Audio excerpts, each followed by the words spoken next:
Part 2 of chapter number 3 of the Phenomenology of Mind, Volume 1 by Georg Wilhelm Friedrich Hegel, translated by James Black Bailey. This LibriVox is in the public domain.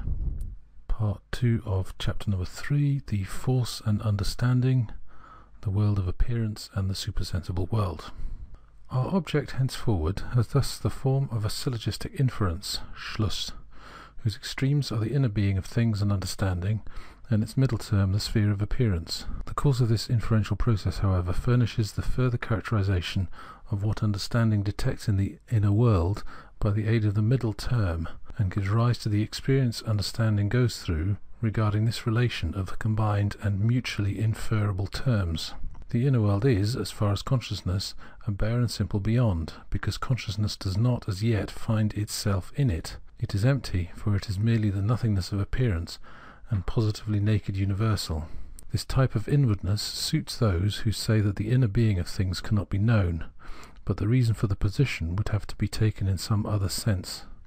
Certainly there is no knowledge to be had of this inner world as we have it here, not, however, owing to reason being too short-sighted or limited, or whatever you call it.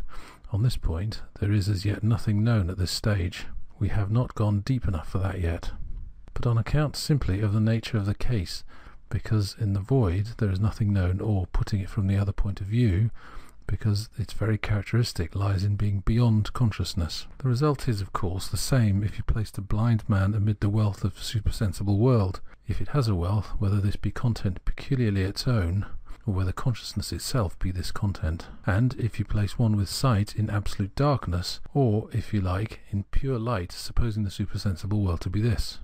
The seeing man sees in that pure light as little as in absolute darkness, and just as much as the blind man in the ample fullness which lay before him. If there were really nothing further ado with the inner sphere, and with our being bound up along with it by means of the world of appearance, then there would be nothing left but to stop at the phenomenal world, i.e. take something for truth about which we know it is not true. Or in order that there may be something in this empty void, which, while it originally came about as a state devoid of objective things, has, however, since its emptiness pure and simple, to be taken also devoid of all mental relations and distinctions of consciousness qua consciousness, in order that the complete vacuity, which is even called the Holy of Holies, the inner sanctuary, there may yet be something, we should be driven to fill it up with dreams, with appearances produced by consciousness itself. It would have to be content with being treated so badly, for it would not deserve anything better, since even dreams are something better than its own barren emptiness. The inner world, or the supersensible beyond, has, however, arisen.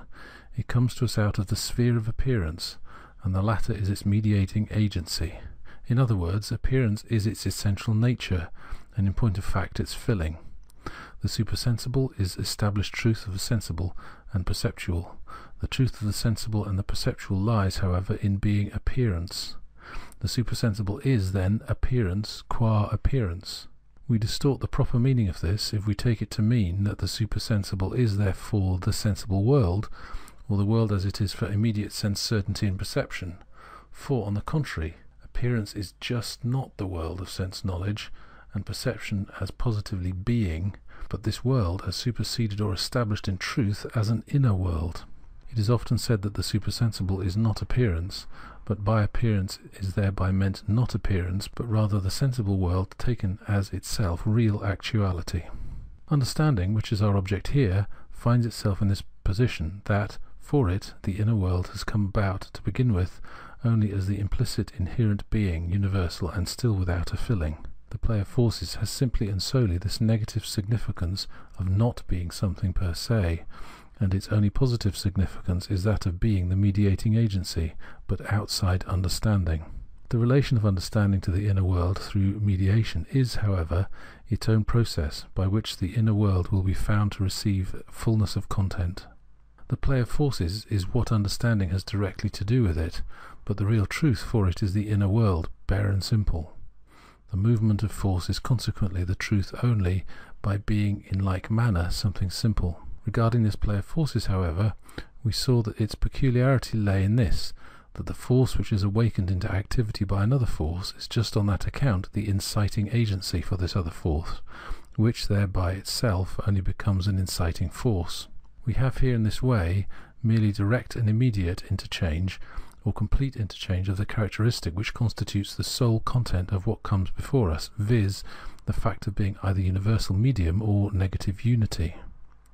It ceases immediately on its entrance in determinate form to be what it was on entering. It awakens or incites by its appearance in determinate shape the other side, which thereby gives itself expression, i.e. the latter is now directly what the first was to be. Each of these two sides, the relation of inciting and the relation of the opposed determinate content, is on its own account an absolute process of permutation and transposition. But these two relations are again themselves one and the same, and the formal distinction being incited and inciting to activity is the same as the distinction of content, i.e. the distinction between the incited factor as such, viz. The passive medium on the one side, and the inciting factor, viz. The active medium, the negative unity or the one, on the other side. In this way there disappears all distinction and contrasted opposed particular forces which were meant to be present in this process, for they rested solely on the above distinctions, and along with both those distinctions the distinction between the forces collapses likewise into merely one. There is thus neither force nor inciting, and being incited to action, nor the characteristics of being a stable medium and a unity reflected into self. There is neither a particular which is something in its own account, nor are there diverse opposites. What is found in this flux of thoroughgoing change is merely difference as universal difference, or difference into which the various opposites have been resolved. This difference as universal, consequently, is what constitutes the ultimate simple element in that play of forces, and is the resultant truth of that process. It is the law of force. The absolute flux of the world of appearance passes into bare and simple difference through its relation to the simplicity of the inner being, the simplicity apprehended by understanding. The inner being is in the first instance merely the implicit universal. This implicit simple universal, however, is essentially absolute universal difference as well, for it is the outcome of the change itself, or change is in its very nature. But change, when planted in the inner reality, is as change truly is. Forthwith it is taken up into that reality as equally absolute universal difference, at peace with itself, and remaining at one with itself. In other words, negation is an essential moment of the universal, and negation or mediation in the universal is universal difference. This difference is expressed in the law, which is the stable presentiment or picture of unstable appearance. The supersensible world is in this way a quiescent kingdom of laws, no doubt beyond the world of perception, for this exhibits the law only through incessant change, but likewise present in it and its direct immovable copy or image. The kingdom of laws is indeed the truth for understanding, and the truth finds its content in the distinction which lies in the law. At the same time, however, this kingdom of laws is only the preliminary truth, and does not give all the fullness of the world of appearance. The law is present therein, but is not all the appearance present. Under ever-varying circumstances, the law has an ever-varying actual existence. Thereby appearance continues to keep one aspect which is not in the inner world, i.e. appearance is not yet in the very truth established as appearance, as that whose independent being has been done away with. This defect of the law has to be brought out in the law itself. What seems defective in it is that while it no doubt has difference within it, it contains this in a merely universal, indeterminate way. So far, however, as it is not law in general, but a law, it has determinateness within it, and as a result there are found an indeterminate plurality of laws. But this plurality is rather itself a defect. It contradicts the principle of understanding, for which, since it is consciousness of the simple inner being, truth is the inherently universal unity. It must therefore let the many laws coalesce into a single law, just as, e.g., the law by which a stone falls and that by which the heavenly bodies move have been conceived as one law. When the laws thus coincide, however, they lose their specific character. The laws become more and more abstract and superficial, and in consequence we find as a fact not the unity of these various determinate laws, but a law which leaves out their specific character, just as the one law which combines itself in the laws of falling terrestrial bodies and the movements of celestial bodies does not, in point of fact, express both kinds of laws. The unification of all laws in universal attraction expresses no further content than just the bare concept of the law itself, a concept which is therein set down as an existing. Universal attraction says merely that everything has a constant distinction for anything else. Understanding pretends by that to have found a universal law which gives expression to universal reality as such, but in point of fact it has merely found the conception of law itself, although in such a way that it is at the same time declaring reality to be in its very nature conforming to law. The idea of universal attraction has, therefore, to this extent great importance, that it is directed against the unthinking way of representing reality to which everything appears in the shape of accident and chance, and for which determinateness specificity takes the form of sensuous independence. In contrast, then, with determinate laws stand universal attraction or the bare conception of law. Insofar as the pure conception is looked on as the essentially real, or as the true inner being, the determinateness characterizing the specific law itself belongs still to the sphere of appearance, or rather to sensible existence.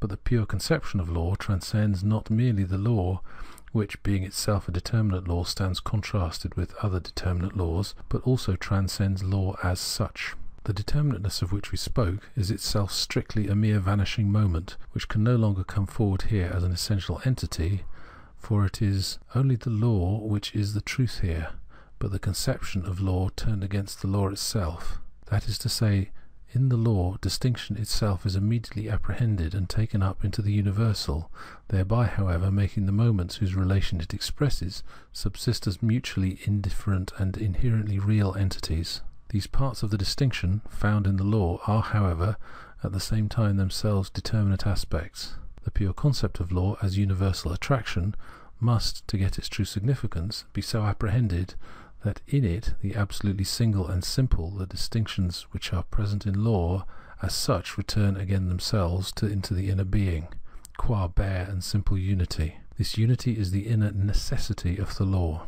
The law is thereby present in a twofold form. In one case it is there as the law in which the differences are expressed as independent moments. In the other it is in the form of a simple withdrawal into itself, which again can be called force, but in the sense not of repressed force spoken of above, but force in general, or the concept of force, an abstraction which absorbs the distinctions involved in what attracts and is attracted. In this sense, e.g., simple electricity is force. The expression of difference falls, however, within the law. This difference is positive and negative electricity. In the case of the motion of falling bodies, force is the simple element gravity, which has the law that the magnitudes of the different factors in motion, the time spent, the space traversed, are to one another the relation of root and square. Electricity itself is not difference per se, is not in essential nature a twofold entity consisting of positive and negative electricity. Hence it is often said it has the law of being so and so in the way indicated, or again that it has the property of expressing itself in this fashion. The property is doubtless the essential and peculiar property of the force, i.e. it belongs to it necessarily. But necessity here is an empty phrase. Force must, just because it must, duplicate itself in this matter. Of course, if positive electricity is given, negative electricity is inherently necessary, for the positive element only is by relating to a negative. In other words, the positive element in its very self involves difference from itself, just in the same way as the negative does. But that electricity as such should break up itself into parts in this way is not itself a necessity. Electricity qua simple force is indifferent to its law, to be in the form of positive and negative, and if we call the former its notion and the latter its being, then its notion is different to its being. It merely has this as a property, which just means that this is not per se necessary to it. This indifference takes another form when it is said that to be positive and negative is involved in the definition of electricity, or that this is neither more nor less than its notion and its essence. Its being, in that case, would mean its existence in general, but that definition of the necessity of its existence is not contained. It exists either because we find it, i.e. its existence is not necessarily at all, or else it exists through other forces, i.e. the necessity of existence is an external necessity. But in that the determinateness of being through another is what the necessity consists in, we are back again to the plurality of determinate laws, which we have just left in order to consider law as law. It is only with the latter that we can compare its notion as notion, or its necessity. This necessity, however, has in all these forms shown itself just to be an empty phrase. There is still another way in which that just indicated, in which the indifference of law and force, or of notion and being, is found. In the law of motion, e.g., it is necessary for motion to be broken up into the elements of time and space, or again into distance and velocity. Since motion is merely the relation of these factors, motion, the universal, has in this way certain distinct parts to its own self. But now these parts, time and space, or distance and velocity, do not express themselves in this origination from a single unity. They are indifferent the one to the other. Space is thought of as able to be without time, time without space, and distance at least without velocity, just as their magnitudes are indifferent the one to the other. Since they are not related like positive and negative, and consequently do not refer to one another by their very nature. The necessity of partition into distinct factors, then, we certainly do have here, but not the necessity of the parts as such for one another. On that account, however, the first necessity too is itself merely delusory false necessity. For motion is not itself thought of as something simple or as bare essence, but as, from the first, divided into elements. Time and space are in themselves its independent parts, or its real elements. In other words, distance and velocity are modes of being, or ways of thinking, each of which can very well be without the other. And motion is consequently no more than their superficial relation, not their true nature. If it is represented as simple essence, or as force, motion is no doubt gravity. But this does not, properly speaking, contain these distinctions. The distinction is then, in both cases, no distinction of an inherent or essential kind. Either the universal force is indifferent to the division into its parts, which is found in the law, or else the parts of the law are indifferent to one another. Understanding, however, does not have the notion of distinction per se, just by the fact that law is in part its inner being, the inherent nature, but is in it at the same time distinguished. That this distinction is in its way inner distinction is shown by the fact that law is bare and simple force, or is the notion of that distinction, and thus a distinction of the notion. But still this inner distinction falls to begin with only within understanding, and is not yet established in the fact itself. It is thus only its own necessity to which understanding gives expression. The distinction, that is to say, is one which makes only so as at the same time to express the distinction is not to be a distinction in the nature of the fact itself. This necessity, which is merely verbal, is thus a rehearsal of the moments which make up the cycle of necessity. They are no doubt distinct, but their distinction is at the same time explicitly stated not to be a distinction of the fact itself, and consequently is itself again straightway cancelled and transcended. This process is called explanation. A law is expressed. From this its inherently universal element, or the ground in the sense of force, is distinguished. But regarding this distinction, it is asserted that it is no distinction, rather that the ground has entirely the same constitutive nature as the law. For example, the particular occurrence of lightning as apprehended as universal, and this universal is expressed in the law of electricity. The explanation thereupon merges the law in force as the essence of the law. This force is then so constituted that, when it finds expression, opposite electrical discharges appear, and these again disappear into one another. In other words, force has exactly the same constitutive character as law. Both are thus declared to be in no way distinct. The distinctions are pure universal expressions, or law, or pure force, but both have the same content, the same constitutive character.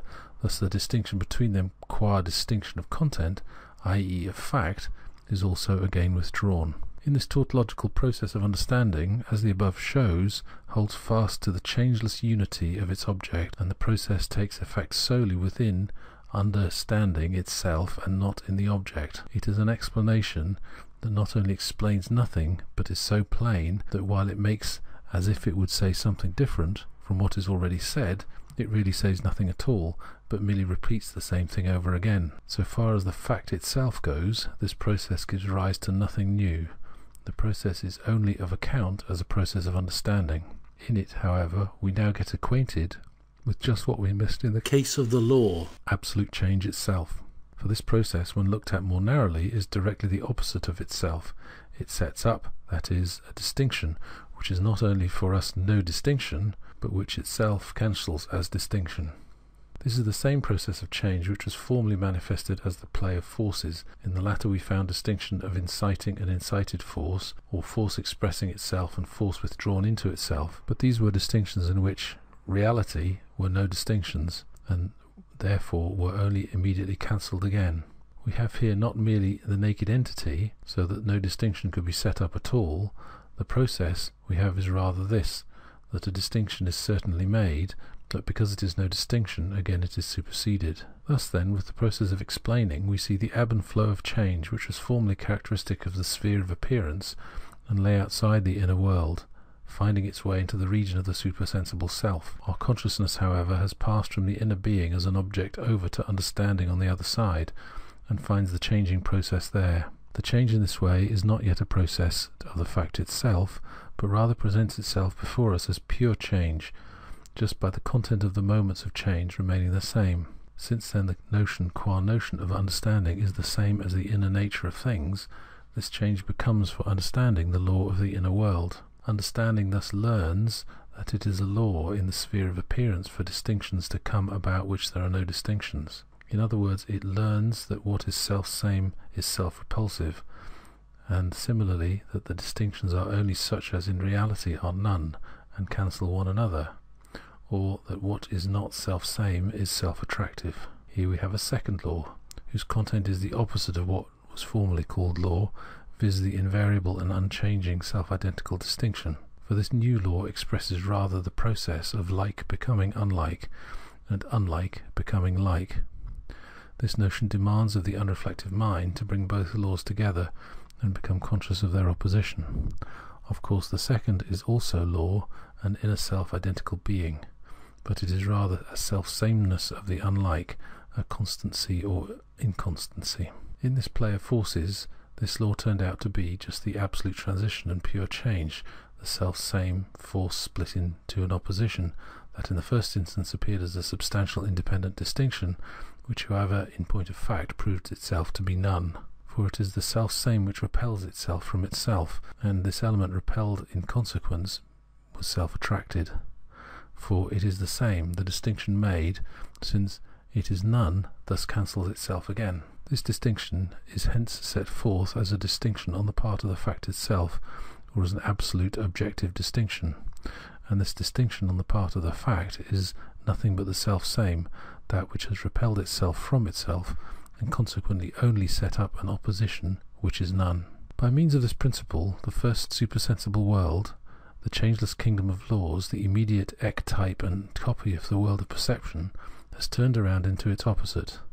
The law was in general, like its differences, self-identical. Now, however, it is established that each side is, on the contrary, the opposite of itself. The self-identical repels itself from itself, and the self-discordant sets up to be self-same. In truth, with a characteristic of this kind, distinction is only inner distinction, or immanent distinction, since the like is unlike itself, and the unlike like itself. This second supersensible world is, in this way, the inverted world, verkeerde Welt. And moreover, since one aspect is already present in the first supersensible world, the inverted form of this first. The inner being is thereby, in its character of appearance, completed. For this first supersensible world was only the immediate raising of the world of perception to the element of universality.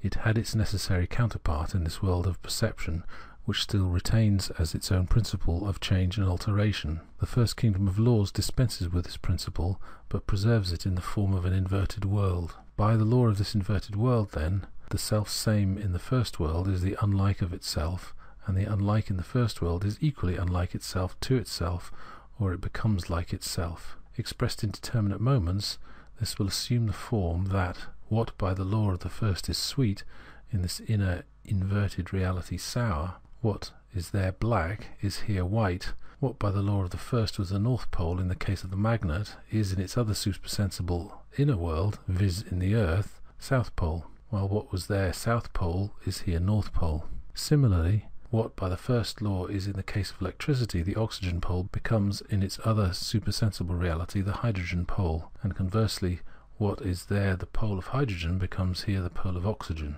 To take another sphere of experience, revenge on an enemy is, according to the primitive and immediate law, the supreme satisfaction of injured individuality. This law, however, that of standing up against one who doesn't treat me as a substantial self, letting him see that I am a substantial being, and even doing away with him as a reality, this law is converted by the principle of the other world into its very opposite, viz., into the reinstatement of myself as the true reality through the removal of the alien hostile being in self-destruction. This primitive procedure of individual vengeance finds its inner meaning revealed in the ethically justifiable procedure of punishment, but ethical punishment is really self-punishment, for example Plato's Gorgias. Punishment, however, has an inner meaning of its own too. If now this inversion, which is brought out in the punishment of crime, is made into a law, it also is again only the law of a world which has an inverted, supersensuous world standing in antithesis to itself, where that which is despised in the former comes to honour, and that which is in the former honoured meets with contempt. This punishment, by which the law of the former disgraces a man and annihilates him, turns around in its inverted world into the pardoning grace which preserves his being and brings him into honour. Looked at on the surface, this inverted world is the antithesis of the first in the sense that it has the latter outside itself and repels that world from itself as an inverted reality. That in the one is the sphere of appearance, while in the other is the inherited being. That the one is in the world as it is for another, the other again is in the world as it is for itself. In this way, to use the previous examples, what tastes sweet is properly or inwardly in the thing sour, or what is North Pole is in the case of the actual magnet belonging to the sphere of appearance, would, in the inner or essential being, be South Pole. What is shown to be Oxygen Pole is in electricity, as a phenomenon, would be hydrogen pole in the case of electricity not falling within the sphere of appearance. Or again, an act which in appearance is a crime would in its inner nature be capable of being really good. A bad act may have a good intention.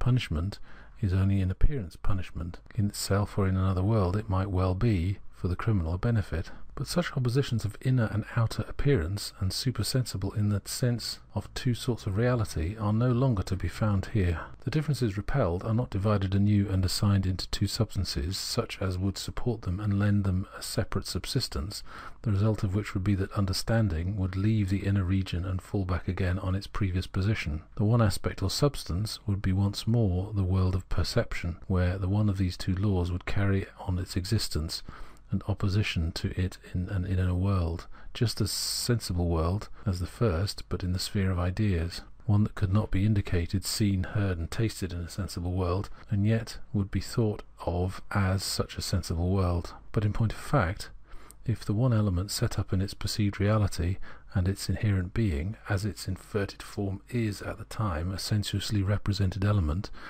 then the sour, which would be the inherent nature of the sweet thing, is a real thing just as much as the latter would be a sour thing. Black, which would be the inherent nature of white, is the actual black. The North Pole, which is the true reality of the South Pole, is the North Pole present in the same magnet. The oxygen pole is the inherent nature of the pole of hydrogen, is the given oxygen pole of the same voltaic pile. The actual crime, however, finds its inversion and in its inherent nature qua possibility in the intention as such, but not a good intention. For the truth of intention is simply the deed itself.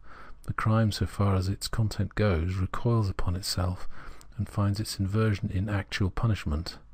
This is the reconciliation of the law with the reality set up against it in crime. Finally, the actual punishment carries its inverted reality with it in such a way that it is a kind of realization of the law, whereby the activity which the law exercises in the form of punishment is cancelled in the process, a manner of realization through which the law, from being actively operative, becomes again quiescent and authoritative, and the conflict of individuality with it and of it with individuality is extinguished. From this idea, then, of inversion, which constitutes the essential nature of one aspect of the supersensible world, we must dissociate the sensuous idea of keeping distinctions substantively fixed in a different element that sustains them.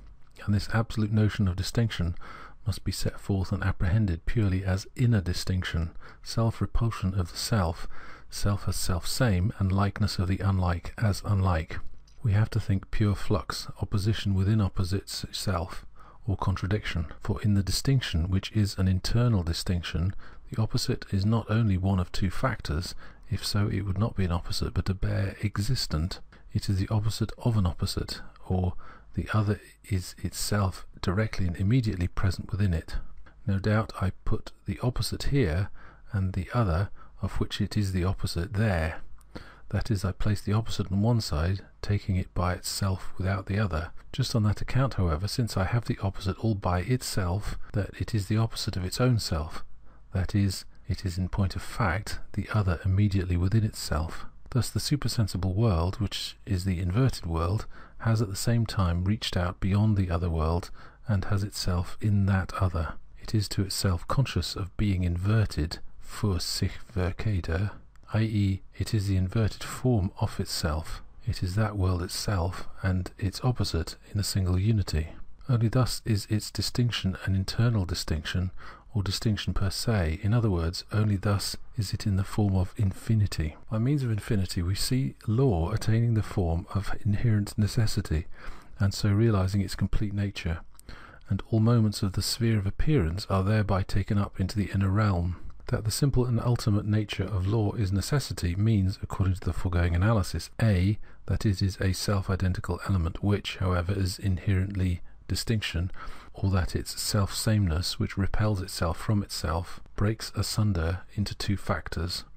What was called simple force duplicates itself, and through its infinity is law. It means B, that what is thus sundered, constituting as it does the parts which are thought of as the law, puts itself forward as substituting as stable, and if the parts are considered without the conception of internal distinction, then space and time, or distance and velocity, which appear as moments of gravity, are just as much indifferent and without necessary relation to one another as to gravity itself, or again, as this bare gravity is indifferent to them, or as simple electricity is indifferent to positive and negative.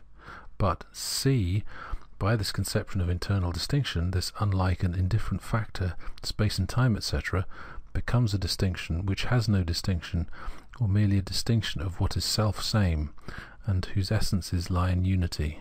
They are reciprocally awakened into activity as positive and negative by each other, and their being lies rather in the setting themselves as not being, and cancelling themselves out in the common unity. But the factors distinguished subsist. They are per se, and they are per se as opposites. That is, they are the opposites of themselves. They have their antitheses within them, and are merely one single unity.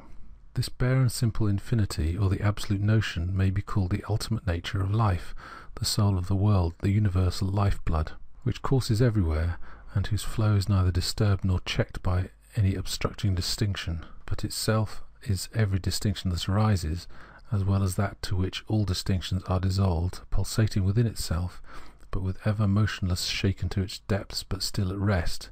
It is self-identical, for the distinctions are tautological, they are distinctions that are none. This self-identical reality stands therefore in relation solely to itself, which means that this is another to which the relation points, and relation to itself is more strictly breaking asunder. In other words, that very self-identity is internal distinction. These sundered factors have, hence, each in a separate being of their own. Each is an opposite of another, and thus with each other is therein ipso facto expressly given. Or it is not the opposite of another, but it is the pure opposite, and thus each is, therefore, in itself the opposite of itself. Or again, each is not an opposite at all, but exists purely for itself, a pure self-identical reality, with no distinctions in it. This being so, we do not need to ask, still less to treat, anxiety over such questions as philosophy, or even regard this as a question philosophy cannot answer. How distinction or otherwise is to come out of this pure essence, how these are to be really got out of it. For this process of disruption has already taken place.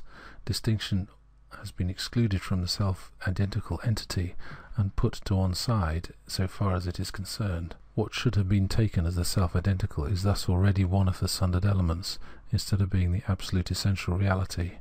That the self-identical breaks asunder means, therefore, just as truly that it supersedes itself as already sundered, that it cancels itself qua otherness. The unity which people usually have in mind when they say distinction cannot come out of unity, is, in point of fact, itself merely one moment of the process of disruption. It is the abstraction of simplicity which stands in contrast with distinction. But in that it is abstraction, is merely one of the two opposed elements, the statement thus already implies that the unity in the process of breaking asunder is for the unity a negative element, an opposite. Then it is put forward precisely as that which contains the opposition within it. The different aspects of diremption and of becoming self-identical are therefore likewise merely this process of self-cancelling. For since the self-identical element, which should first divide itself asunder or pass into its opposite, is an abstraction, i.e. is already itself a sundered element, its diremption is eo ipso a cancelling of what it is, and thus the cancelling of what is being sundered. The process of becoming self-identical is likewise a process of diremption. What becomes identical with itself thereby opposes itself to disruption, that is, itself thereby puts itself on one side. In other words, it becomes really something sundered. Infinitude, this absolute unrest of pure self-movement, such that whatever is determined is in any way, e.g. as being, is really the opposite of this determinateness, has, from the start, no doubt, the very soul of all that has gone before. But it is in this internal world that it has first come out explicitly and definitely. The world of appearance, or the play of forces, already shows its operation, but it is in this first instance as explanation that it comes openly forward. And since it is at length an object for consciousness, and consciousness is aware of it as what it is, consciousness is in this way self-consciousness. Understanding's functions of explaining furnishes, in the first instance, merely the description of what self-consciousness is. Understanding cancels the distinction present in law, distinctions which have already become pure distinctions, but are still indifferent, and puts them aside in a single unity, force. To bring about this identification, however, is at the same time and immediately a process of diremption, for understanding removes the distinctions and sets up the oneness of force only by the fact that it creates new distinctions of force and law, which at the same time, however, is no distinction. And in spite of the fact that this distinction is at the same time no distinction, it goes on to deal with it and to cancel this distinction again, since it lets force have just the same constitutive character as law. This process or necessity is, however, in this form still a necessity and a process of understanding, or the process as such is not the object of understanding. Instead, understanding has as its objects in that process positive and negative electricity, distance, velocity, force or attraction, and 1,000 other things, objects which make up the content of the moments of the process. It is just for that reason that there is so much satisfaction in explanation, because consciousness, being there, if we may use such an expression, in direct communion with itself, enjoys itself only. No doubt it there seems to be occupied with something else, but in point of fact it is busied all the while merely with itself. In the opposite law, as the inversion of the first law, or in internal distinction, infinitude doubtless becomes itself object of understanding. But once more, understanding fails to do justice to infinity as such, since understanding assigns again into two worlds, or to two substantial elements, that which is distinction per se, the self-repulsion of the self-same, and the self-attraction of unlike factors.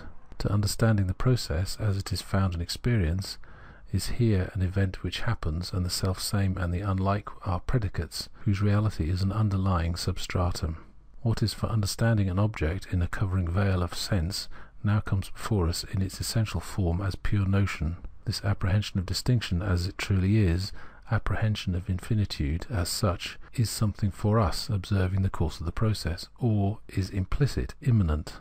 The exposition of its notion belongs to science. Consciousness, however, in the way it immediately has this notion, again appears as a peculiar form or new attitude of consciousness, which does not recognize its own essential nature in what has gone before, but looks upon it as something quite different. In that this notion of infinitude is its object, it is thus a consciousness of the distinction as one which is at the same time at once cancelled. Consciousness is for itself, and on its own account, a distinguishing of what is undistinguished. It is self-consciousness. I distinguish myself from myself, and therein I am immediately aware that this factor distinguished from me is not distinguished. I, the self-same being, thrust myself away from myself, but this which is distinguished, which is set up as unlike me, is immediately on its being distinguished, no distinction for me. Consciousness of another, of an object in general, is indeed itself necessarily self-consciousness reflected into itself, consciousness of self in its otherness. The necessary advance from the previous attitudes of consciousness, which found their true content to be a thing, something other than themselves, brings into light this very fact that not merely is consciousness of a thing only possible for self-consciousness, but that this self-consciousness alone is the truth of those attitudes. But it is only for us who trace this process that this truth is actually present. It is not yet so for the consciousness immersed in the experience. Self-consciousness has in the first instance to become a specific reality in its own account, for sich. Has come into being for itself, it is not yet in the form in which unity with consciousness in general. We see that in the inner being of the sphere of appearance, understanding gets to know the truth in nothing else but appearance itself, not, however, appearance in the shape of a play of forces, but that play of forces in its absolute universal moments, and in the process of those moments, in fact, understanding merely experiences itself.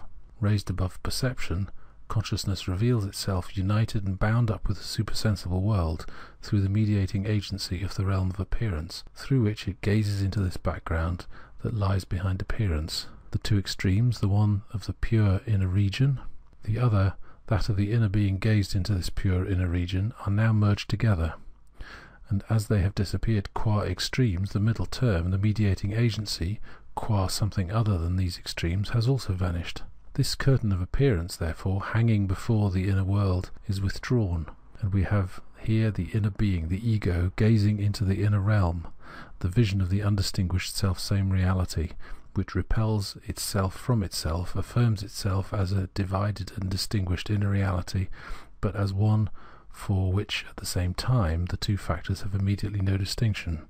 What we have here is self-consciousness. It is manifest that, behind the so-called curtain, which is to hide the inner world, there is nothing to be seen unless we ourselves go behind there, as much in order that we may thereby see, as there may be something behind there which can be seen.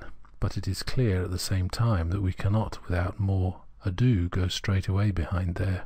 For this knowledge of what is the truth of the idea of the realm of appearance and of inner being is itself only a result arrived at after a long and devious process, in the course of which the modes of consciousness, meaning, perception, understanding, disappear. And it would be equally evident that to get acquainted with what consciousness knows when it is knowing itself requires us to fetch a still wider compass. What follows will set this forth at length. End of chapter 3, recorded by Morris in Alsey, Bedfordshire.